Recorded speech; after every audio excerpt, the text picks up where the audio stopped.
Hola, hola, ¿qué tal? ¿Cómo están? Espero que se encuentren muy bien. Para mí un placer nuevamente estar aquí con ustedes. Espero que en este tiempo podamos compartir un poco acerca de los principios bíblicos. Siempre es bueno dedicar un lapso de tiempo en la mañana o una parte del día para buscar la presencia de Dios, darle gracias por las oportunidades que Él nos proporciona todos los días, aun que podamos ser capaces de ver esas oportunidades en medio del camino, en medio de las pruebas, en esos momentos en los que probablemente nos sentimos agobiados, nos sentimos cansados, pero también no solo buscarlo porque estemos en una mala circunstancia, porque de pronto las cosas no estén funcionando como queremos, sino también como un método de relación, ¿no? Un método de confianza genuina con Él. Así que este espacio es precisamente una invitación a poder sacar ese fragmento del día para poder compartir acerca de esos principios que nos van a ayudar a cambiar y transformar nuestra vida. Así que en el lugar donde usted se encuentra, yo le pido con mucho cariño que pueda alejar de usted toda distracción, cualquiera que sea, y que pueda concentrarse en este momento para buscar realmente la presencia de Dios. Y ahí incline su rostro y vamos a hacer juntos esta pequeña oración. Dice: Señor, te doy muchas gracias por tu amor, por tu misericordia. Gracias porque todo el tiempo nos muestras que eres fiel a tus palabras, que quieres mostrarnos el camino. Ayúdanos por favor a entender cuál es tu propósito para nuestra vida, cuáles son esas razones por las cuales debemos seguir luchando y esforzándonos, y que seas tú trayendo a nuestra vida en este espacio una palabra que refresque nuestro corazón, nuestra mente, nuestra alma, y que podamos aplicarla en el día a día. Te alabamos, te glorificamos y entregamos todas nuestras cargas en este momento delante de ti. Solamente queremos pensar en ti y en tu palabra. Amén y amén. Bueno, si hizo conmigo esta oración, espero que le haya servido para poder entrar en sintonía, poder eh, alejarse un poco de los problemas y las preocupaciones. Y yo quiero que en esta mañana hablemos de un tema muy puntual. Fue algo que usted tal vez puede ya inferir por el título del video y de esta transmisión, pero no sé si tal vez usted lo ha llegado a considerar o a pensar de una manera profunda, ¿no? ¿Para qué me esfuerzo tanto? Yo creo que es una cuestión que todos en algún momento nos hemos llegado a preguntar, y, y yo siento que esto hace parte como del proceso, ¿no? Hace parte de vivir la vida real y enfrentarnos al mundo real. Como nos dijeron en algún momento, va a haber un momento en el que te vas a enfrentar el mundo allá afuera y vas a descubrir que el mundo no es como pensabas, y vas a tener que enfrentarte a cosas duras y te vas a generar muchas cuestiones, ¿no? Pues tal vez esta pregunta precisamente, el por qué o el para qué me esfuerzo, yo creo que es precisamente una de las preguntas que constantemente nos hacemos. No sé si usted conoce a una persona que tal vez está en ese proceso de bajar de peso, quiere hacer ejercicio, hacer una dieta. Yo pongo muchos ejemplos de este tipo porque creo que es uno de los ejemplos más básicos y tangibles que podemos tomar para compararlo con la vida espiritual. Así que es precisamente ese proceso que muchas personas tienen que atravesar, no solamente en el área física, sino también en el área espiritual. Y ese amigo está como frustrado porque siempre está intentando hacer una y otra cosa y tal vez los resultados no se ven por ningún lado, ¿no? Yo personalmente creo que soy ese caso, pero al contrario. Yo quiero subir de peso, subir masa muscular, y al final del día puedo hacer mil cosas que soy de contextura delgada. Así que puede llegar a ser un poco frustrante. Entiendo la frustración que puede llegar a tener una persona que tiene sobrepeso. Y son procesos que a veces nos llegan como a cuestionar un poco, porque es muy fuerte el resultado para la vida de las personas. El punto al cual quiero llegar con esto que estoy comentándoles, tal vez como para empatizar un poco, es precisamente que muchas veces los resultados son tan importantes para la gente, no solamente externa a nosotros, sino para nosotros mismos. Son muy importantes y a veces los resultados no esperados nos pueden generar una frustración impresionante. Yo mismo he tenido que atravesar por esos momentos y créanme que es difícil, ¿no? Yo sé que ustedes también lo entienden. Y es precisamente por eso que pensé en que este podría llegar a ser un tema importante y relevante para todos nosotros. Porque a veces tal vez usted ha sentido que se ha esforzado de más, ha hecho mucho esfuerzo y las cosas no funcionan de la forma en la que usted esperaba que funcionaran. Y hay algo que debemos entender y es que tenemos cero control sobre los resultados. Cuando nosotros hacemos una serie de actividades y acciones, eso por ende tiene una reacción, ¿no? Eso es como una ley física. Toda acción tiene una reacción, pero esa acción puede traer consigo un presupuesto de lo que podría llegar a ser la reacción, pero esa reacción en sí misma es difícilmente estimable o calculable. No sé cuál sea la palabra indicada para calificar esto que quiero decir, pero es básicamente lo que mencioné anteriormente. Tenemos cero control sobre los resultados. Podemos hacer una serie de actividades, una serie de cosas y de repente puede que funcione más de lo que esperábamos o puede que funcione menos de lo que esperábamos. Esto pasa mucho en las redes sociales cuando queremos de pronto conectar con una comunidad, crear de pronto un grupo de personas en redes sociales y todo esto. A veces hacemos cosas que pensamos que no van a funcionar y de repente, ¡puf!, tiene un alcance impresionante, como puede que sintamos que esto es, con esto le vamos a dar donde es y resulta que no tiene el resultado que esperamos. Así que hay una historia bíblicamente que habla precisamente de esto, ¿no? La podemos encontrar en el segundo libro de Samuel 23, del 13 al 17. Y es muy bonito porque a veces en la Biblia uno se centra mucho en los macrorelatos, es decir, supongamos, David va y lucha contra tal ejército, ese es un macrorelato. Pero dentro de ese macro relato hay otros relatos pequeños que a veces los predicadores casi no le prestan atención porque creen que no son relevantes o que son tan minúsculos que difícilmente se puede sacar una enseñanza de eso. Pero para mi percepción y con todo respeto creo que eso es falta de imaginación.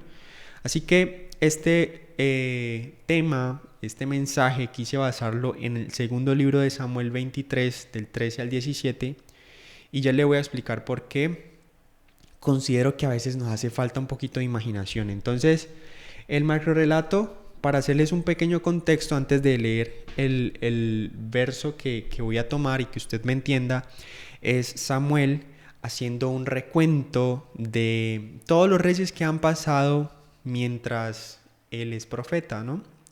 Resulta que él es el profeta enviado por Dios y él se encarga de seleccionar los reyes de Israel. Y básicamente Samuel como profeta estaba contando una serie de cosas y dentro de todo lo que estaba contando en el segundo libro de Samuel 23, por allá en el capítulo 13 al 17, menciona algo muy específico de David y su vida. Si tal vez usted lo recuerda, David fue elegido como rey o ungido como rey y él tuvo que atravesar por una serie de procesos ya que su predecesor Saúl no quería como ser destituido y soltar el trono. Esto generó una serie de problemas porque pues David, quien era ungido y tenía que posicionarse como rey, no pudo hacerlo hasta que Saúl finalmente murió y esto duró mucho tiempo, más de lo estimado. Así que justamente en uno de estos relatos pues Samuel cuenta algo, una anécdota de David que me pareció muy curiosa para poder enlazarlo con lo que es el tema de hoy, para qué me esfuerzo tanto. Y quiero mencionar solamente 3 puntos en este espacio. Así que si tiene la Biblia por ahí virtual, el celular, lo que sea, acompáñeme y léalo conmigo. En el segundo libro de Samuel 23, del 13 al 17 dice: en otra ocasión, 3 de los 30 más valientes fueron a la cueva de Adulán, donde estaba David. Era el comienzo de la siega y una tropa filistea acampaba en el valle de Refayín. David se encontraba en su fortaleza y en ese tiempo había una guarnición filistea en Belén. Como David tenía mucha sed, exclamó: ojalá pudiera yo beber agua del pozo que está en la entrada de Belén. Entonces los 3 valientes se metieron en el campamento filisteo, sacaron agua del pozo de Belén y se la llevaron a David. Pero él no quiso beberla, sino que derramó el agua en honor al Señor y declaró solemnemente: que el Señor me libre de beberla. Eso sería como beberme la sangre de hombres que se han jugado la vida. Y no quiso beberla. Tales hazañas hicieron estos 3 héroes. Resulta que Samuel estaba contándole ahí, me imagino que al pueblo, todas las hazañas que habían cometido estos hombres, parte yo creo que como del ejército de David. Y hay un relato que es muy específico donde cuenta, que es lo que acabamos de leer, cómo 3 de ese grupo de hombres, creo que son 30 si no estoy mal, deciden hacer algo por David. David estaba escondido en una cueva, estaba cerquita ahí a Belén y de repente dice: me encantaría poder beber de esta agua que se sitúa en esa región. Y 3 de ese grupo dijeron: vamos a cumplir el deseo de nuestro rey y vamos a hacerlo. Se fueron y se metieron allá en medio de los filisteos, que eran enemigos de ese grupo, ese ejército de David, y consiguieron el agua. Fueron al pozo, sacaron el agua y se la trajeron a David. Y David coge el agua y dice: que el Señor me libre de beberla. Imagínense ustedes siendo uno de los 3 grandes valientes que fueron y se metieron al ejército contrario para robar o para sacar esa agua y llevársela a David, y que este tipo no valore lo que hicieron. Yo pienso que eso habla mucho de lo que quiero comentarles en este espacio. Estos 3 hombres se esfuerzan por complacer a David.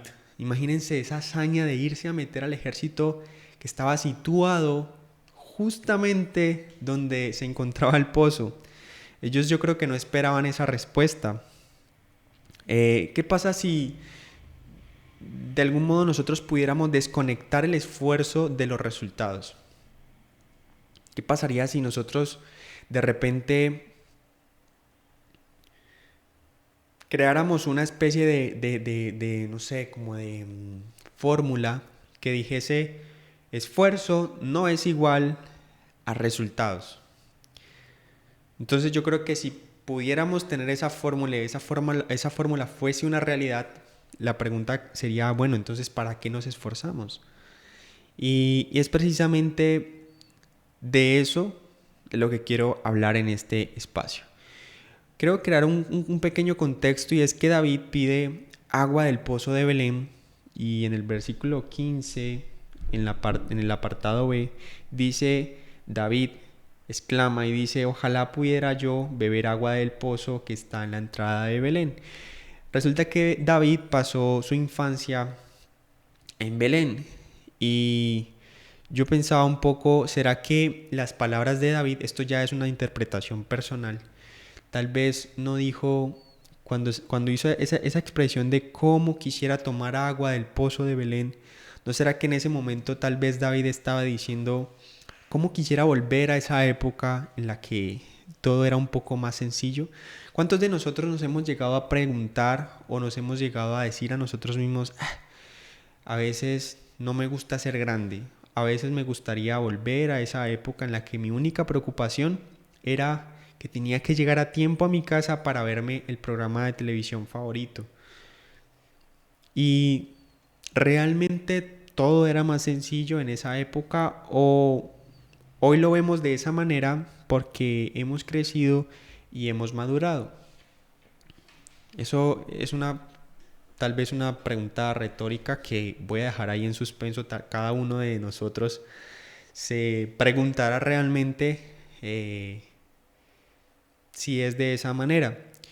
Pero qué peligro es cuando nosotros mismos relativizamos el sufrimiento de alguien que está tal vez un poco más atrás que nosotros en el proceso, o que apenas está iniciando. Y una de las razones por las cuales nosotros nos debemos esforzar, y aquí viene el primer punto, es precisamente porque no debemos aceptar las cosas fáciles. Si bien es cierto, David se mete en problemas y está en esa cueva con ese ejército porque algo había hecho, algo había pasado. No fue porque sí, de repente le dio por irse a esconder y le entró un sentimiento de persecución y entonces se llevó un ejército y se escondió. No, algo estaba sucediendo realmente. Y él se mete en problemas también porque él quiere ser rey, él quiere cumplir las palabras que Dios prometió para él. Ahora, ¿cuántos de nosotros hemos recibido promesas, hemos recibido palabras de parte de Dios y hemos decidido creer estas cosas y por esa razón nos hemos metido en ciertos problemas? Hay veces que debemos entender que la vida nos va a meter en problemas y estas cosas a veces no las buscamos y se transforman en esa prueba de el momento, pero también van a haber otros momentos en los que estamos provocando ciertas cosas y nos estamos provocando a nosotros mismos la incomodidad del esfuerzo porque justamente lo estamos escogiendo porque queremos algo mayor. ¿Cuántos de nosotros queremos algo mayor para nuestra vida? Eso es un sentimiento tan natural. Encontrar un estado de comodidad, un estado de confort es completamente natural. Así que el primer punto es, una de las razones por las que nos esforzamos es porque no aceptamos las cosas fáciles. Y es muy cierto que las cosas que no generan esfuerzo, después no las vamos a disfrutar de la misma manera. Y te puedes encontrar con el típico ejemplo de la persona que de repente tuvo que atravesar por una serie de problemas y cosas completamente difíciles y se sienten sumamente orgullosas y hablan una y otra y otra y otra vez de lo mismo y vuelven y hablan porque se sienten orgullosos, sienten que se lo merecen y sienten que tuvieron que atravesar por algo muy difícil que no todo el mundo pudo haber atravesado. Pero luego están las personas que de repente tienen un golpe de suerte o de repente hacen ciertas cosas que no requieren de mayor esfuerzo y son triunfos que no sienten que deberían realmente celebrar. Eso igual es una percepción muy subjetiva, pero lo que quiero decir es que las cosas no se van a poner más fáciles. Tú te vas a volver más fuerte. Esto suena a una frase muy cliché, pero es muy cierta. Las cosas y la vida siempre ha sido difícil y siempre ha sido la misma. Lo único diferente y lo único que ha cambiado es la forma en la que tú asumes esas pruebas y esos procesos. Cuando te esfuerzas, las cosas no se facilitan, sino que tú te fortaleces. No aceptar las cosas fáciles. Ese es el primer punto. El segundo punto habla de no estancarnos. Imagínense a David en ese momento siendo perseguido, escondido, tal vez con la investidura de rey, pero como un fugitivo en una cueva, pudiendo tener todas las comodidades, pero en una cueva. Y a veces, tal vez nosotros nos podamos sentir así en algunos momentos de nuestra vida, que estamos haciendo muchas cosas, nos esforzamos y llega a nuestra vida un estancamiento y las cosas parece que no funcionan, no resultan las cosas por ninguna parte, todo lo que intentamos nos sale mal y a veces es difícil afrontar estas cosas, pero a pesar de que van a haber momentos en los que nos vamos a sentir estancados, el esfuerzo tiene que ser siempre, siempre el mismo. Porque si tú te sientes estancado y dejas de esforzarte, entonces realmente te vas a encontrar en un estancamiento. ¿Sí? Te cuestionas si vale el esfuerzo porque pareciera que nada está cambiando. Y es justamente ahí cuando la conexión que tenemos con Dios es aquello que nos permite tener una dirección, un norte para poder seguir creyendo y seguir esforzándonos. Cuando la esperanza se va y perdemos la disciplina, probablemente los objetivos que tenemos entre manos no se van a cumplir porque no hay esfuerzo y no hay esperanza. Cuando nos sentimos estancados, se ataca directamente la esperanza. Pero si no nos disciplinamos a seguir esforzándonos a pesar de que el resultado no esté ahí, entonces definitivamente nos vamos a quedar estancados. Y es lo que sucede cuando una persona quiere tener un cambio físico. Volvamos un poco a la persona que está queriendo hacer una dieta para aumentar masa muscular o bajar de peso. Los cambios no los vas a ver en una semana o 2 o 3, en un mes, 2 meses, 3 meses, no los vas a ver.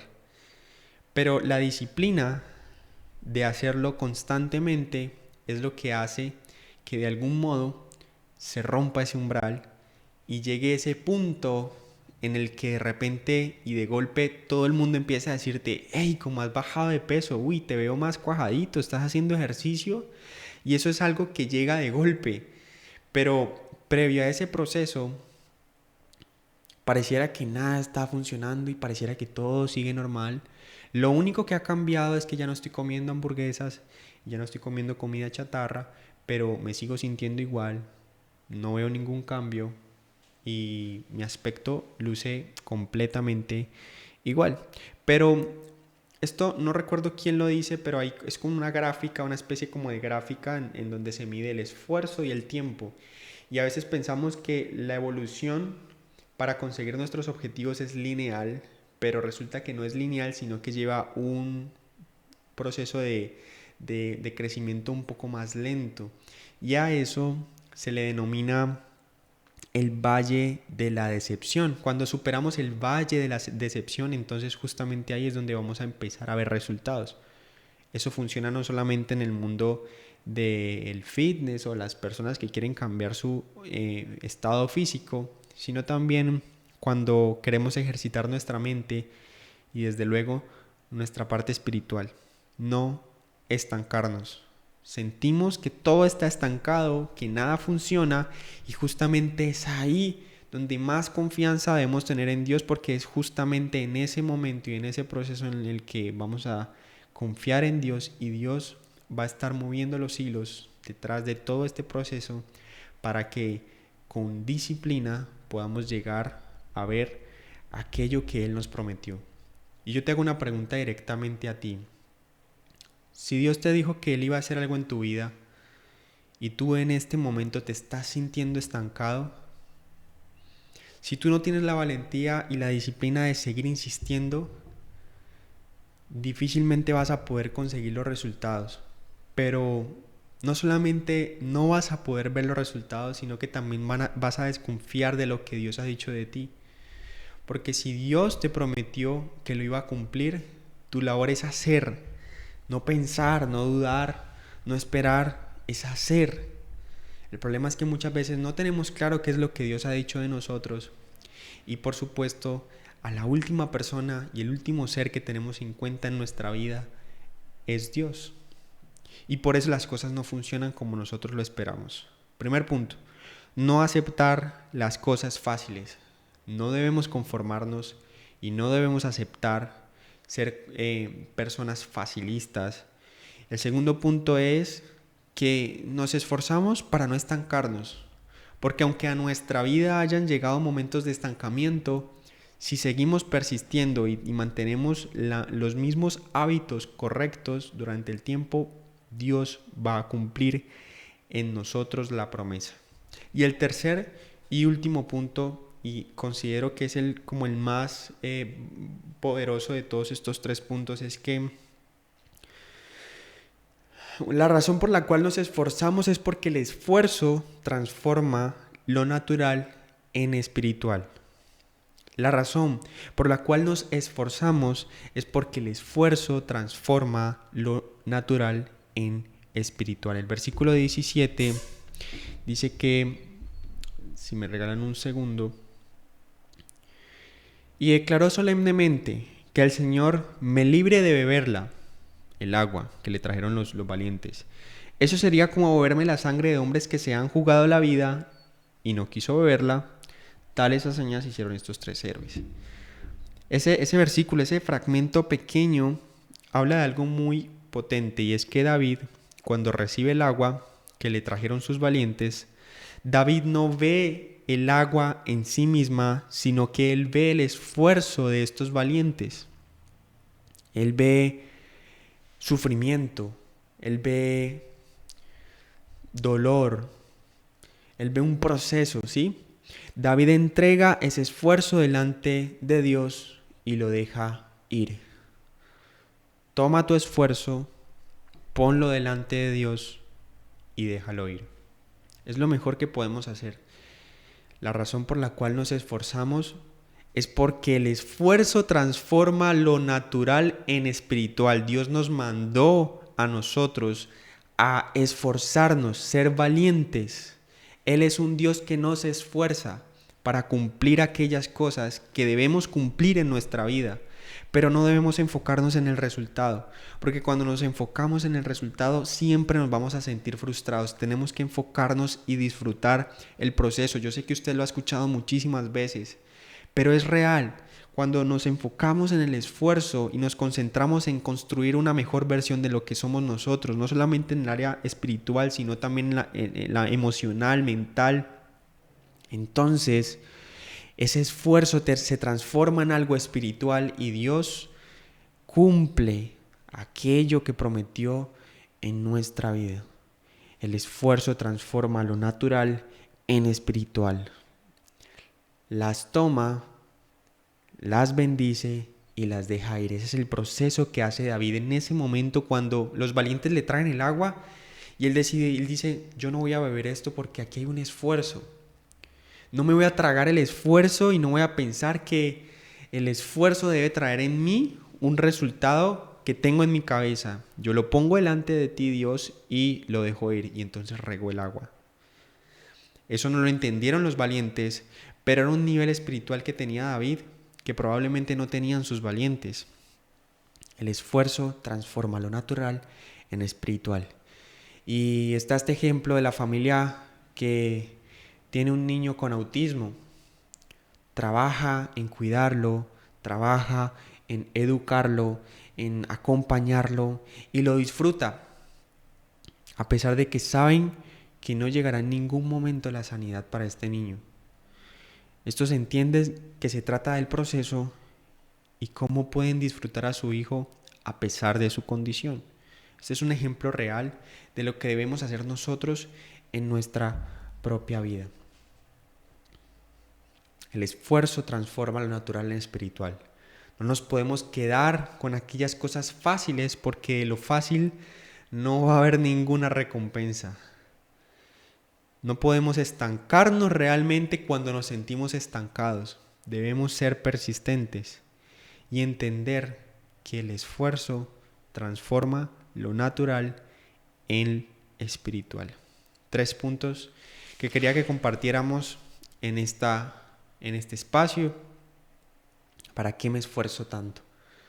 Espero que haya sido de bendición para sus vidas. Espero que sea algo que realmente puedan entender e interiorizar.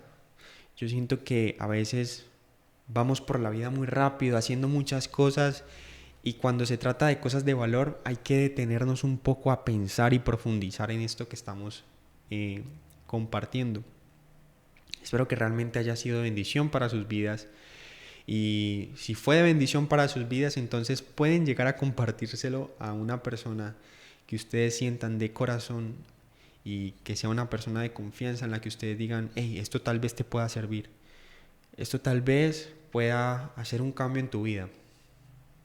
Alejándonos un poco de la parte religiosa, la comunicación con Dios no solamente se trata de seguir una serie de patrones, sino de buscar una experiencia genuina con Él.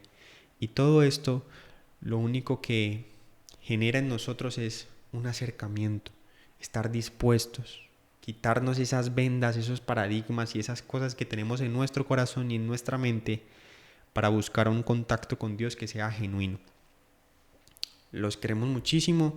Espero que estén muy pendientes a los mensajes que estamos compartiendo durante la semana.